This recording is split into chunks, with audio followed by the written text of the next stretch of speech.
مثل النجوم محلقة في وسط قلب في الهموم تمزقا.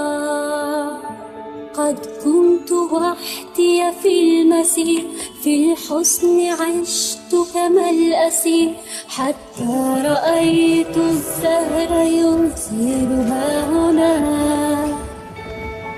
فبدأت أركض نحوه وبدأت ألثم عطره، حتى شعرت بقيد حسني ينكسر.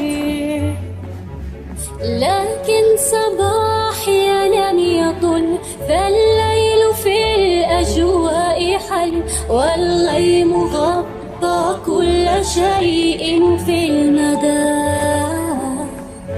فحنيت رأسي يائسا وبدأت